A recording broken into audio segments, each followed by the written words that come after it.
Bonsoir, merci de nous rejoindre pour cette nouvelle édition du 7-8 politique spéciale municipale 2020. Comme chaque mardi, 18h45, vous en avez maintenant l'habitude. Dans un instant, c'est Jean-Michel Fourgousse, maire sortant d'Elancourt, qui brigue un nouveau mandat, qui sera l'invité de cette édition. Tout d'abord, nous partons pour la Verrière, où 4 listes se présentent dans cette commune de seulement 6 000 habitants. Parmi elles, celle du conseiller municipal d'opposition, également conseiller départemental Nicolas Dainville. Nous l'avons suivi ce week-end pour évoquer les principaux points de son programme.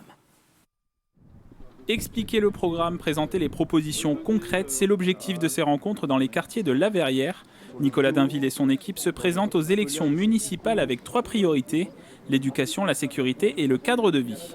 On porte les valeurs du mérite, on a envie de pousser tous ceux qui ont envie de s'en sortir.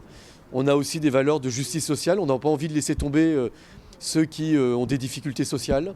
On a les valeurs... je dirais, de l'autorité. On a envie de plus de respect de l'autorité, respect des aînés, respect des parents, respect des éducateurs, respect des règles.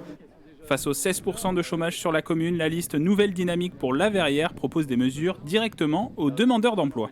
On a 2 propositions fortes pour l'emploi. C'est du mentorat, que des salariés saint-quentinois coachent des jeunes verriérois. Et puis on a envie de créer l'école de commerce de La Verrière, pour transmettre aux jeunes les codes de l'entreprise et les faire réussir dans le monde professionnel. Dans cette liste sans étiquette, des Verriérois et des Verriéroises engagés politiquement, vivant dans différents quartiers ou issus de la société civile. Je suis une maman, je vis à La Verrière et je vois des mamans aussi comme moi avec leurs enfants. Nous voulons, par exemple, au niveau de la cantine, du bio, des aliments ou des menus qui sont vraiment variés, de qualité pour nos enfants, parce que c'est l'avenir de demain, évidemment. Et au niveau de l'école, par exemple, nous voulons des suivis, des aides scolaires, des aides après l'école.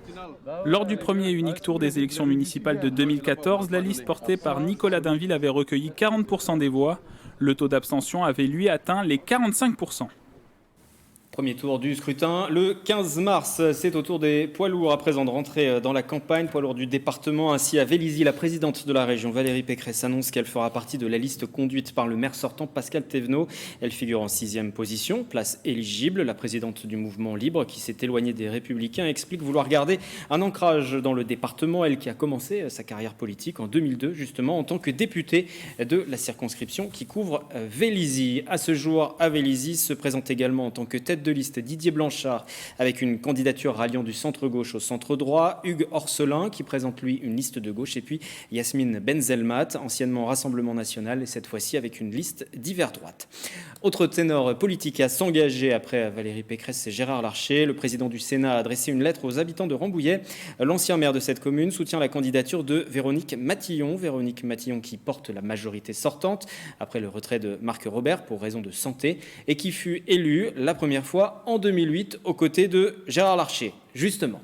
Voilà pour ces quelques informations. Nous passons à l'entretien de cette édition avec Jean-Michel Fourgousse. Bonsoir. Bonsoir. Vous êtes le maire sortant d'Elancourt, président de Saint-Quentin-en-Yvelines, candidat à un nouveau mandat. Votre liste est baptisée Allez Elancourt. Si vous êtes réélu, comment vous envisagez ce mandat 2020-2026 ? Il s'agira déjà de poursuivre des projets qui ont été engagés, des projets d'envergure, piscine intercommunale, commissariat d'agglomération, aménagement de la colline d'Elancourt, encore doublement du pont de la Ville-Dieu. J'ai cité quelques-uns des principaux projets. Ce sera votre priorité de poursuivre ces aménagements ? Eh bien, écoutez, les Élancourtois, d'ailleurs comme les Français, leur première attente aujourd'hui, c'est la sécurité. Donc on ne peut pas ignorer cela quand on veut être une ville un peu pilote. Je pense que c'est certainement pour ça aussi qu'on a la responsabilité de Saint-Quentin. On est beaucoup dans l'innovation. On l'a été dans l'éducation, on l'est toujours, parce qu'on est sur un grand projet éducatif qui va monter jusqu'à l'université Paris-Saclay, qui va être la première université française, donc un grand projet éducatif. Mais la sécurité, on va effectivement aussi essayer de devenir un modèle pilote, en fait, en France, puisqu'on nous a attribué, certainement, bien sûr, un peu dans le cadre des JO, il faut se le dire, le projet de commissariat du futur, et donc, bien sûr, avec toutes les meilleures technologies. Et bien sûr, c'est fait pour aussi les 12 communes. Donc ça, c'est un très beau projet d'envergure, bien entendu. Et on a 3 ans pour le réaliser. Voilà. Et après, vous avez bien sûr tout ce qui est transport. On va certainement avoir une des premières navettes autonomes avec Mme Pécresse, donc la région, qui va peut-être partir de la clé de Saint-Pierre, aller passer par le haut de l'île de Loisirs avec une piste cyclable un peu élargie, et puis aller jusqu'à la gare de Saint-Quentin. Donc ça, c'est vraiment une très forte attente. D'ailleurs, aussi dans les grands projets, vous allez avoir l'île de Loisirs et la colline des Lancours qui vont bien sûr se rapprocher, pas physiquement, mais enfin qui vont se rapprocher en termes bien sûr d'organisation, puisque là, on va faire un grand projet sportif, nature, sport, nature, loisirs, dans le cadre des JO, puisque, vous le savez, ça fait 40 ans que tout le monde s'engueule sur cette colline des Lancours. On a vu un nombre de projets. Bon, le projet qui a été retenu, c'est le projet des JO, tout le monde le sait. Et dedans, il inclut bien sûr une donnée écologique aussi très forte que, bien sûr, qu'on va mettre en place. Donc voilà, oui, transport innovant. Vous savez qu'on a des pistes cyclables déjà quand même assez importantes à Élancourt qu'on va intensifier. Donc éducation aussi pour tous, hein, parce que au-delà, on améliore l'employabilité numérique de nos adultes aussi, parce que on le sait, 80% des emplois de demain seront liés au numérique. Donc il s'agit que tout le monde ait les mêmes accès. Et d'ailleurs, jeudi, nous avons la grande journée annuelle de l'emploi, s'appelle Sky Emploi. C'est bien sûr dans le Vélodrome, qui est quand même le plus beau vélodrome de France aujourd'hui.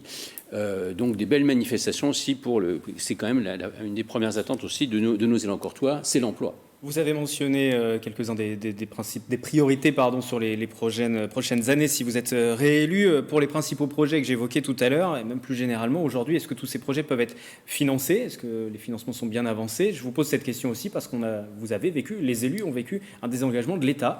Il a fallu faire face aux baisses de dotation. Est-ce qu'aujourd'hui, les communes, votre commune, si vous êtes réélu, va pouvoir réaliser tous ces aménagements? Alors ça, moi je vais dire ça pour toutes les équipes municipales de France, pas seulement celle d'Élancourt. Il est évident qu'il faut comprendre qu'un maire et son équipe aujourd'hui doivent travailler en réseau.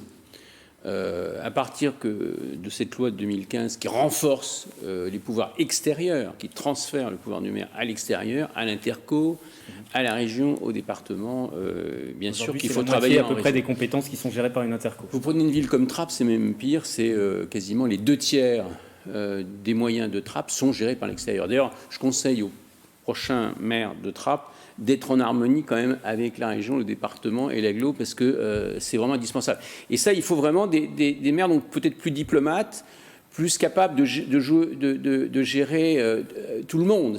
Il faut arrêter la gauche contre la droite. Voilà. Il faut aujourd'hui, la France, c'est autre chose, comme le disait le général de Gaulle, c'est autre chose que la gauche à la droite. Là, il faut vraiment dépasser ces clivages. C'est un impératif pour bien sûr faire réussir notre commune. Nous, en tout cas, écoutez, c'est ce qu'on fait à Élancourt. On a une liste d'union dans laquelle on a toutes les grandes tendances, on a tous les grands leaders que vous citez régulièrement qui nous soutiennent. Bon, voilà, on n'a pas de problème là-dessus. On a des beaux projets, vous l'avez dit, enfin, ne serait-ce que la piscine. Bien sûr que tous ces projets sont financés aujourd'hui. Il a fallu du temps, il a fallu de la concertation, il a fallu, en plus c'est un projet intercommunal. Idem, le pont de la Ville-Dieu, ça fait 30 ans qu'on se bat sur ce pont. C'est l'intérêt il y a près de 100 000 personnes qui sont concernées. Donc ça y est, on a donc l'accord des principaux financeurs. Idem pour le commissariat, idem pour les JO. Et vous avez vu la bagarre qu'il y a eu aussi pour les JO avec Chamonix, bon, etc. Bon, mais ça fait partie de cette mission du maire. Il doit gérer une équipe très pluridisciplinaire, beaucoup plus qu'auparavant. Il doit gérer un réseau de partenaires très différent de ce qu'il avait auparavant. Et puis, bien sûr, il faut aussi trouver les moyens, parce que porter des projets comme ça, il faut trouver les moyens. Je peux vous dire, je passe un temps considérable à aller à Paris dans les ministères, à l'Europe, etc., puisque c'est aussi un de nos partenaires. Donc, mais cela dit, c'est une très belle mission. Moi, j'aime cette ville parce qu'elle est innovante, parce qu'elle bouge, parce que je connais les gens depuis plus de 20 ans. Mes enfants, ils sont nés, ils ont grandi. Je dirais que voilà, j'y vis. J'ai bien sûr, mais malheureusement, mes enfants aujourd'hui qui sont à Paris, comme beaucoup d'entre nous. Ben oui, donc je me partage souvent quelquefois aussi entre ces deux, mais bon, c'est pas très loin. Donc voilà, c'est une mission passionnante avec une équipe renouvelée à près de 40%, avec des gens formidables.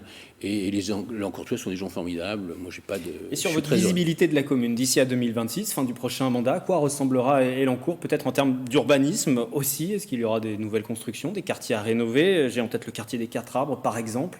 Quel avenir pour ce quartier qui aujourd'hui est un peu à l'abandon? Les entreprises en sont parties et il y a des attentes autour de ce quartier. Alors, d'abord, on a, bien sûr, vous le savez,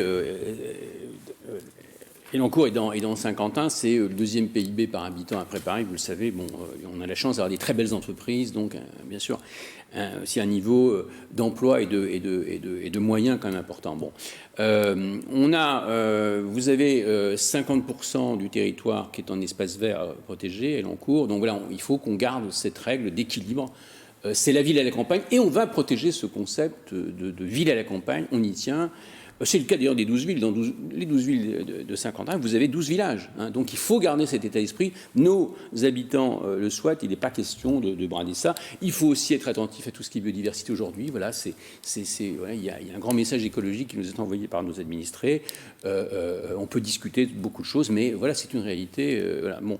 Quant au projet des 4 arbres, à un moment donné, il faut choisir. On ne peut pas obtenir le commissariat, 24 millions, la piscine, 24 millions au passage. Hein, le hasard fait que le pont de la Ville-Dieu, 30 millions. Voilà. Les JO, bien sûr que chacun va devoir donner des contributions. Et puis, donc il faut choisir. On a un projet, effectivement, qui est prêt pour les 4 arbres, mais il faut enfouir les lignes haute tension, à tel point qu'on est obligé de déplacer notre projet de commissariat parce qu'on ne peut pas le mettre sous ligne de haute tension, vu le niveau technologique de ce commissariat. Bon, donc pour l'instant, on n'a pas ces 15 millions, il faut se le dire. Je ne vais pas augmenter quand même les impôts des Elancourtois comme ça.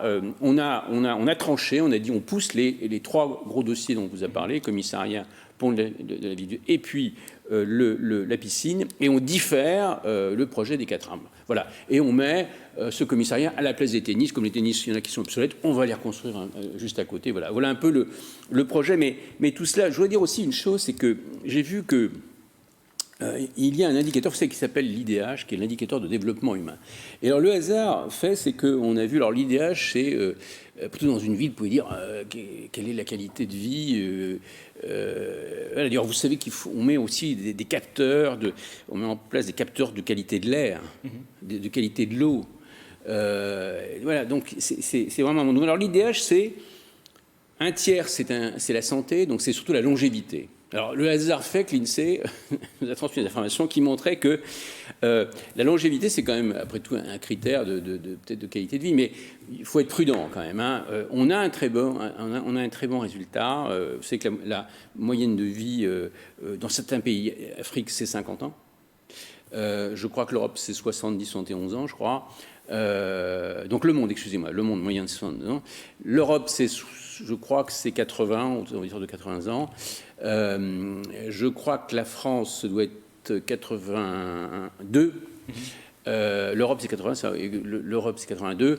La Suisse, c'est 83. Le Japon, c'est le meilleur, c'est 84. Et on a découvert que l'Elancourt, c'est 85. Bon, écoutez, alors, je tiens à dire qu'il faut être prudent sur ces chiffres, bien sûr, parce qu'il y a plein de derrière, mais c'est quand même un élément. Le deuxième critère de l'IDH, c'est l'éducation d'un des meilleurs systèmes. Et le troisième, c'est le niveau de vie. Et quand même, les Elancourtois ont un minimum. On peut toujours faire mieux. Je vous rappelle, de faire mieux pour un maire, c'est attention. Il y a les impôts, mais il y a aussi la dette. Si le type vous dit rien, il fait de la dette, c'est l'impôt de demain. Donc nous, on a diminué par 2 la dette et les tarifs, également les tarifs municipaux. Quand vous allez au cinéma Elancourt, c'est 5 € à peu près. À Paris, c'est 15 €. Et vous avez la même qualité de son, d'image et de confort. Donc voilà, il faut jouer, il faut, bien sûr, en gestion, on a eu beaucoup de prix, on a eu 35 prix, vous le savez. Donc voilà, ça fonctionne bien à Elancourt. Pour les prochaines diffusions. Merci Jean-Michel Forgous d'être venu sur ce plateau. Je rappelle que sur Elancourt, il y a 2 autres listes qui se présentent. Celle de l'Union de la Gauche, menée par Catherine Perrotin-Rofast, et celle de Michel Rossi, investie par La République En Marche. Merci encore à vous. C'est la fin de ce 7-8 politique. On se retrouve mardi prochain, et puis au quotidien, dans le journal, pour suivre cette campagne.